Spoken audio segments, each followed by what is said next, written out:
Have you ever wondered what will happen the moment you die?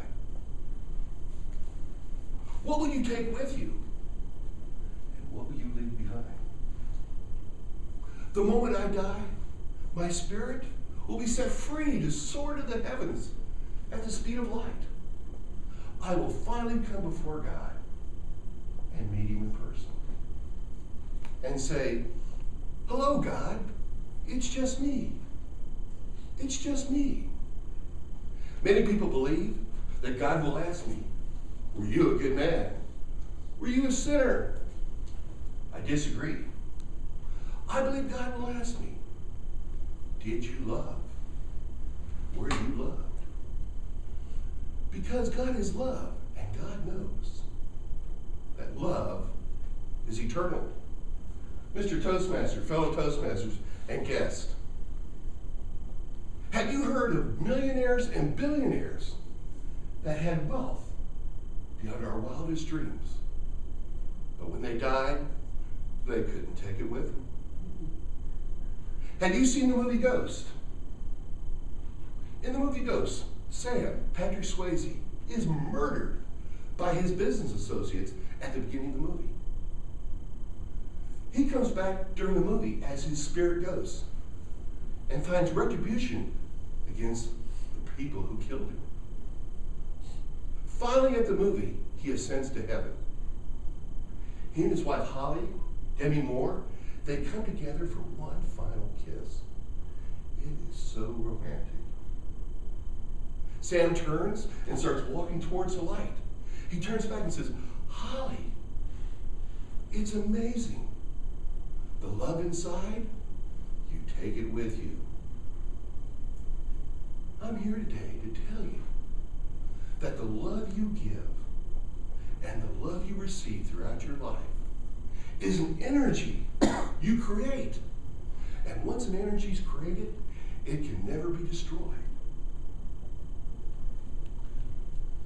When it comes to love, love is a love I have for my children and my three children and my 2 grandchildren.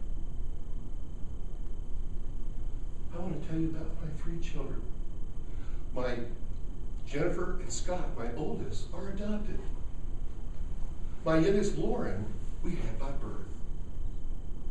In my family that I grew up in, my parents never showed love. They never kissed us, hugged us, anything.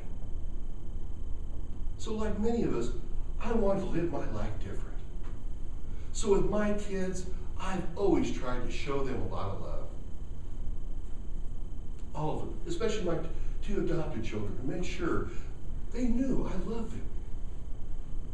One trick I used to like to play on them, my son Scott, he'd be working hard, studying something, and I'd say, Scott.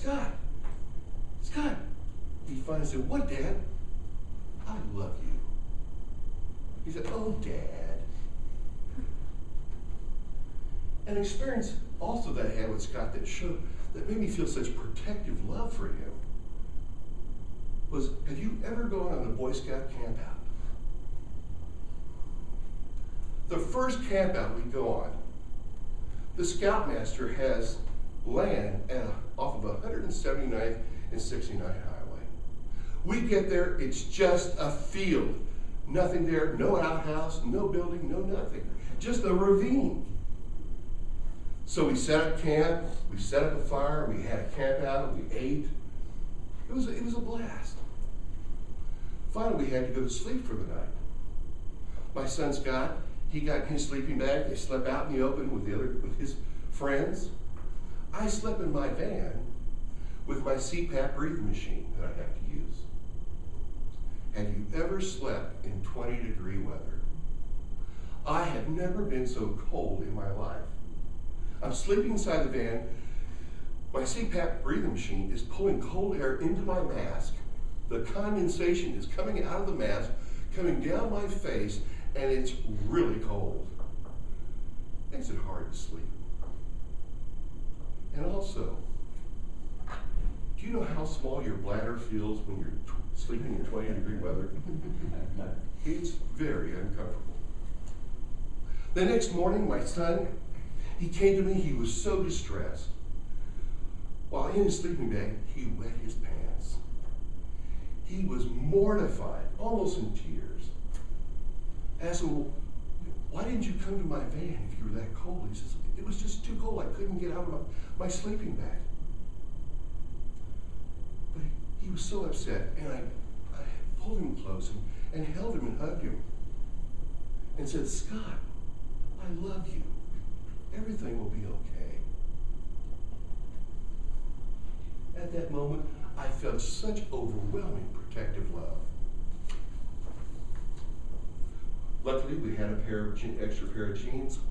He changed his jeans. We saved face. No one ever knew anything happened. The other example of love is a love I have for my 2 grandchildren, Will and Cameron, 5 and 6. Now, I know you've heard it. Many grandparents say, they are so cute.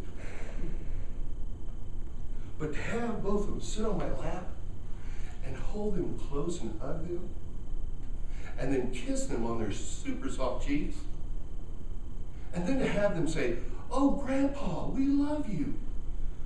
When they said that, I thought the love in my heart was going to make my chest explode. I've never felt such extreme love. But these experiences with my children has made me realize that long after I'm gone, they will remember how much I love them. My love will live on through them. My love will never die. So this morning, I want all of you to realize, like I have in my later part of my life, that love is all that really matters. And that the love you give and the love you receive in your life is an energy that will never go away. Your love will never die. Your love is eternal. And when you go, what will you take with you? And what will you leave behind? Mr. Toastmaster.